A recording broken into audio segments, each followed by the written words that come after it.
Salut les players, on se retrouve pour une nouvelle vidéo. Le Mali qui est toujours en crise, le Mali qui n'arrive pas à gagner à domicile à Bamako face au Mozambique. Anderson, on va en parler parce que là, il y a énormément de choses à dire. Ben écoute, j'ai l'impression, Femi, que plus les mois avancent et plus le Mali s'enfonce dans la crise, qu'il n'y a plus rien qui va. J'ai l'impression qu'on ne retrouve pas cette fabuleuse équipe qu'on a vue pendant la CAN parce que c'est une succession de mauvais choix par la Fédération malienne de football, la FEMAFoot. On avait fait une vidéo là-dessus normalement, parlant du limogeage de Eric Chell parce qu'on ne comprenait absolument pas. Et il y a eu cette affaire de Amari Traoré aussi, qui avait été suspendu de l'équipe nationale finalement, qui s'est blessé, qui n'a pas pu être au rassemblement. Mais bon, je pense que ça arrange tout le monde. Et finalement, on a aussi cette affaire, Femi, tu vas nous en parler, des joueurs soi-disant blessés qui n'ont pas été présents dans ce match-là. Et le Mali qui coince contre une très belle équipe du Mozambique. Franchement, j'ai hâte de pouvoir débriefer ce match parce qu'il y a de quoi manger. Allez, générique, c'est parti.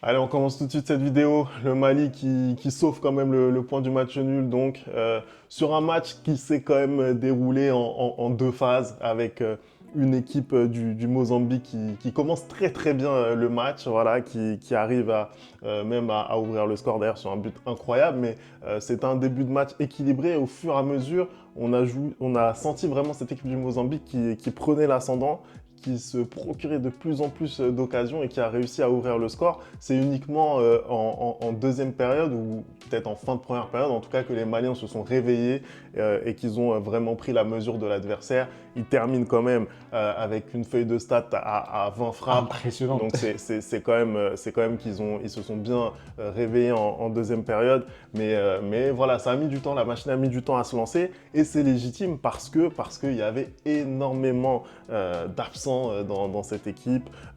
Alors, on a eu droit à un communiqué de la Fédération malienne de football en nous expliquant dans un premier temps qu'il y avait 6 joueurs qui étaient forfaits, parmi lesquels entre autres Lassine Sinayoko par exemple, Aïdara notamment. Voilà.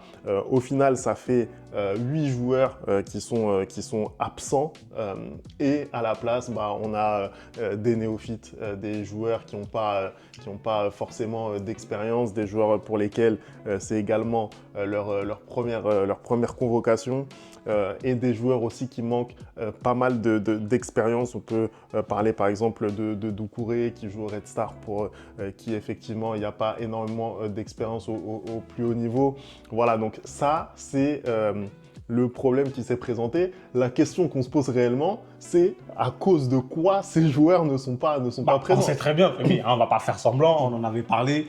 Déjà, comme je l'ai dit moi en intro, il y a eu une succession de mauvais choix de la part des Maliens. Déjà, le premier mauvais choix, ça a été le limogeage d'Eric Chell. Je ne comprends pas comment un entraîneur peut venir faire les résultats qu'il a obtenus pendant la CAN et aussi pendant les qualifications de la CAN et finalement se faire virer de la sorte. C'est du n'importe quoi. Ensuite, il y a eu cette suspension de Amari Traoré qui avait voulu tirer la sonnette d'alarme pour dire que les choses ne se passaient pas bien dans le football malien, mais on l'a mal pris. Au lieu d'écouter sa sonnette d'alarme, on a décidé qu'on allait lui tirer dessus et par rapport à ça, il y a plein de joueurs qui l'ont soutenu, qui ont dit que eux, ils ne comptaient pas revenir en sélection si jamais les choses ne s'amélioraient pas. Bon, déjà, le Mali a retrouvé un entraîneur, la personne de Tom Saintfiet qui je crois qu'il a entraîné la Gambie, si je ne me trompe pas, à la dernière Coupe d'Afrique des Nations. Il avait posé pas mal, il avait réussi à faire quelque chose de bien de ce groupe-là. Donc, on se dit peut-être que là, il va revenir et trouver une solution pour le Mali. Mais les joueurs, moi, je pense que les joueurs ne sont pas blessés. Je pense que les joueurs sont toujours dans cette optique de changer vraiment la Fédération malienne de football et que tout simplement, ils n'ont pas accepté la convocation. Parce que me dire que 6 joueurs sont blessés en même temps, c'est bizarre. Surtout quand il y en a où vraiment il n'y a aucun communiqué féminin. Moi, j'aimerais bien avoir votre avis à vous qui nous regardez. Donnez-nous des infos en commentaire parce qu'on aimerait vraiment savoir. Moi, j'ai regardé un petit peu sur le site de la JOCR pour vérifier ce qui était arrivé au malheureux Lassine Sinayoko. On se demande. Et effectivement, face au Havre, il sort au bout de, je crois, 70 minutes de jeu. A priori, il n'était pas blessé. Pas de communication de la JOCR autour d'une éventuelle blessure. Et pourtant, on a ce communiqué de la FEMAFOOT qui nous dit que Lacine Sissoko, est forfait pour ce match-là. Il y a vraiment des choses qui interrogent vraiment dans cette fédération malienne. Bah, c'est dommage en fait. Ils sont en train de pour moi, ils sont en train de prendre en otage le football malien. Ouais, ils sont en train de prendre en otage le football malien parce que là, ils étaient en train de se reprendre. Hein. Le Mali était en train de retrouver peut-être ces grandes années. Hein.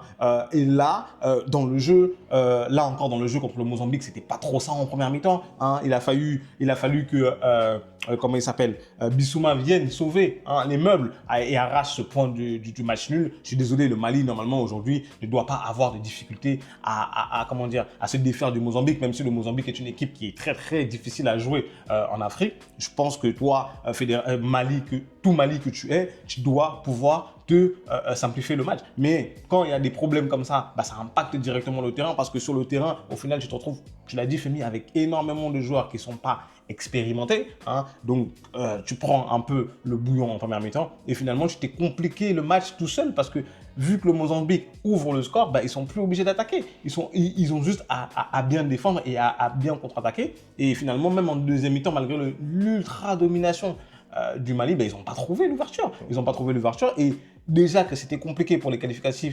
de la Coupe du Monde. Hein. Je crois qu'ils sont 3e du groupe, un truc comme ça.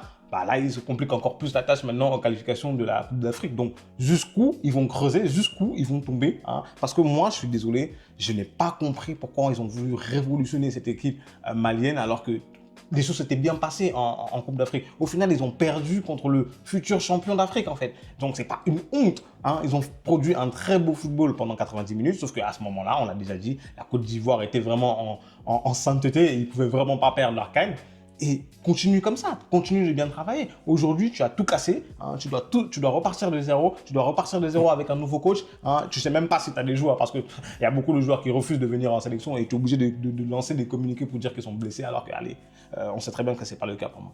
Non, mais ça peut commencer à devenir compliqué. Là, le match contre l'ancien Swaziland, effectivement, c'est un match qui doit maintenant être impérativement gagné pour les Maliens. C'est un match qui est bien sûr à leur portée. Hein. Voilà, on n'imagine pas les Maliens ne pas le gagner. Mais maintenant, ça devient un match crucial. Ils sont obligés de l'emporter pour ne pas voir leur chance de qualification, même pour une CAN, être compromis. Ils ont parlé d'un Mali sous Eric Chell qui pouvait jouer une qualification pour la Coupe du Monde. Clairement. Voilà, et là, on se retrouve en difficulté pour aller chercher une qualification pour la CAN.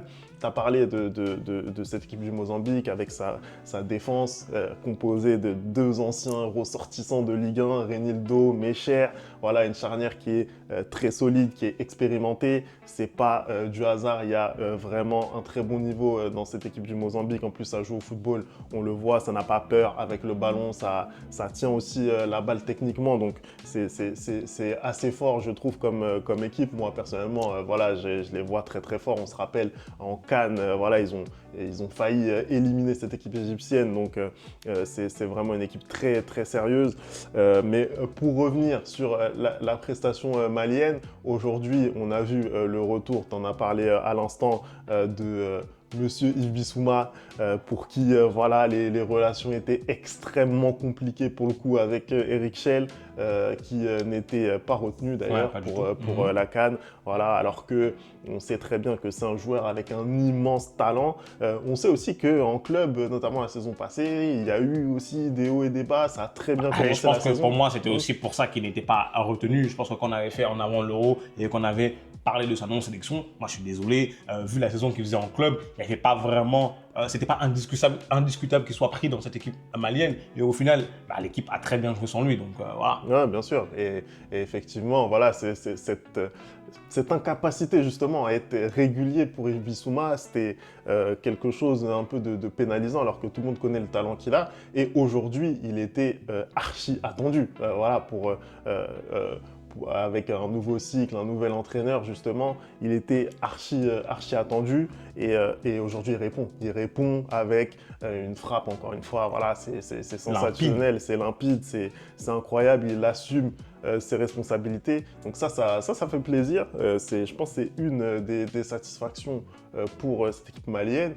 En plus de ça, on a parlé du fait justement qu'il y avait eu énormément de turnover dans cette équipe malienne dû à ces prétendues blessures. Et au final, les joueurs qui ont joué à la place, ils ont quand même plutôt bien répondu. Il y a eu ce début de match un petit peu compliqué, mais derrière, ça a répondu. Ça a bien failli remporter le match. Donc, tout n'est pas à jeter pour cette équipe malienne. Bien sûr. Mais moi, je pense quand même que malgré le fait que, comme tu le dis, ces jeunes-là ont bien répondu, et je pense que c'est normal parce qu'ils ont faim, je pense que quand même aujourd'hui, ils doivent se poser, la Fédération malienne de football, les joueurs de foot, l'entraîneur, et essayer de solutionner le problème parce que on ne peut pas continuer dans cette direction-là. On a exactement le même problème à la Fédération camerounaise de foot, parce qu'apparemment les deux fédérations ne veulent pas, les deux pays ne veulent pas s'en sortir. Mais je suis désolé, quand tu as une génération comme le Mali a aujourd'hui, tu ne peux pas te permettre de laisser passer les années. Donc tu dois solutionner ce problème très rapidement pour pouvoir permettre à ton équipe nationale de travailler dans la sérénité et de pouvoir aller obtenir des résultats. Le Mali est une grande nation de football en Afrique. Pourtant, aujourd'hui, le Mali n'a même pas gagné de CAN. Et ce n'est pas normal. Le Mali doit enfin passer ce step-là pour aller remporter une compétition. Ils en ont les moyens. Ils en ont les moyens quand on voit la manière dont ils ont joué sur Eric Schell. Mais tu ne peux pas te permettre d'être pollué à gauche, à droite et encore plus de l'intérieur par ta propre fédération, en fait. Aujourd'hui, là, comme tu le dis, dès le prochain match, c'est déjà un match coup près où si tu n'as pas une victoire, tu hypothèques clairement tes chances de qualification, en fait. Et c'est pas normal quand tu es le Mali dans un groupe comme ça, de pas survoler le groupe, en fait. C'est pas normal. Le match contre la Guinée-Bissau, je suis même pas sûr qu'ils vont gagner. Je suis même pas persuadé qu'ils peuvent le gagner, ce match-là. Parce que quand on a vu aussi la Guinée-Bissau pendant la CAN, ils étaient pas mal aussi, tu vois. Et il y a tellement de problèmes dans l'équipe aujourd'hui que tu dis, mais c'est quoi le futur pour cette équipe-là? Et puis même les joueurs aussi, moi je les comprends. Quand c'est comme ça, t'as pas envie de venir jouer, en fait. Non, c'est vrai. Maintenant, il faut espérer qu'avec un nouveau coach qui est expérimenté en plus sur le continent, c'est quand même quelque chose de... Voilà, il a de l'expérience sur le continent. On espère que voilà, ça va repartir sur un bon cycle. En tout cas, voilà, ce soir, c'est pas passé pour le Mali. Score final 1 partout face au Mozambique. Merci d'avoir regardé cette vidéo. On n'oublie pas les bonnes habitudes, @le replay foot. Et nous, on se retrouve très vite pour une nouvelle vidéo. Ciao.